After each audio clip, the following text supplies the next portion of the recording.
Yeah, so here's my diary for the last few days.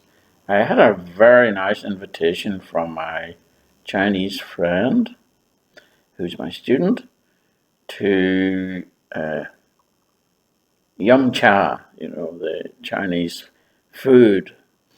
And yeah, I just noticed that we went into the restaurant, or I went into the restaurant, he was late.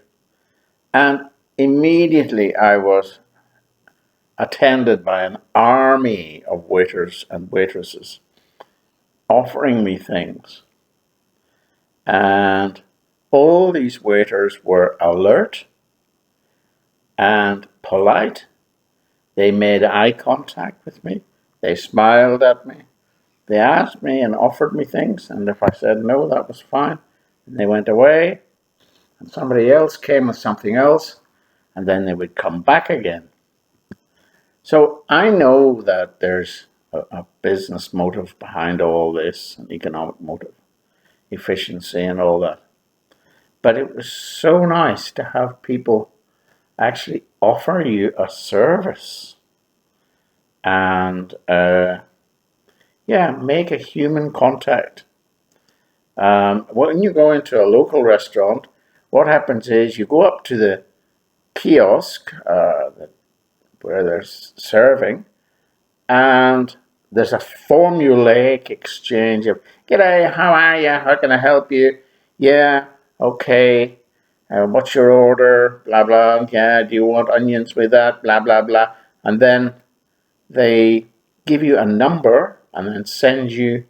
You pay your money, and then you go and sit down, and that's it. And then eventually your food will come out and presented to you, and there's very little human contact. So I just think it was very good. I was very happy with it.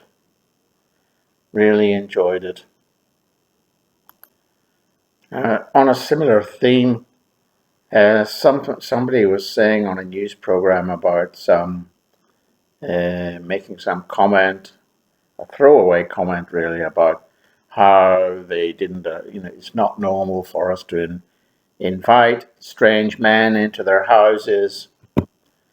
Well, yes, it may not be normal in Australia or the UK or Europe or the USA or Canada, but I can tell you it's very normal in many other cultures. In Central America or Africa or even Asian countries, it's quite normal to invite strange men into your house. So don't uh, assume that what's normal for the West and developed countries is normal for everyone. No. I would compare the atmosphere on the street in a place like Adelaide on a Friday evening with the atmosphere on the street of somewhere like Mexico or Colombia or Ghana or somewhere in Asia. It's completely different. People are doing the same thing. People are sitting down, eating, and perhaps drinking, but the atmosphere is different. There's a kind of raucous, aggressive atmosphere fueled by alcohol in the West, in Australia and other places I've mentioned. There's quite a raucous, aggressive atmosphere there. It's like people are on adrenaline. But they're not on adrenaline, they're actually on alcohol. But in other places I've mentioned, in Africa or South America or Asia, people are happy, but they're not fueled by the alcohol. And it's not an aggressive vibe. It's a much more genial, pleasant vibe. Yeah, yes, and as usual, I like to talk about friendship. I'm just wondering, do I really have a transactional view of friendship?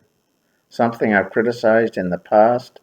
Is it a case of I give you something and you give me something in return? Is that why I make friends? Maybe. I don't know. I'm beginning to think maybe that's why I do it. Because I've been so disappointed in recent years because I have made a number of friends by giving them often free or very cheap classes of English. And as soon as they get what they want, they seem to forget me. They just drop me like a stone, and it doesn't seem to matter anymore. So maybe I do have this transactional view of friendship. So maybe I should change that. One of the ways I've taken to amusing myself is to look at these bloopers videos on YouTube. You know, the bloopers that the media people make. Well, maybe it's a bit sad, but it's funny. And yes, finally, to talk about politics, let's talk about following and leading. I'm certainly not a leader. I don't think I'm a leader. I'm a follower. But I may not know how to lead, but I definitely know who not to follow. So I won't follow certain politicians. I have strong views about who I will follow. Sadly, I think many people are clueless and they will follow absolutely anything from people they can't see, invisible entities like the religious followers, to clearly negative people and who are bullies, people like Donald Trump and other potential dictators. People will follow them. So I think I know who to follow. I suppose that's something. And finally, a little thing about North Korea.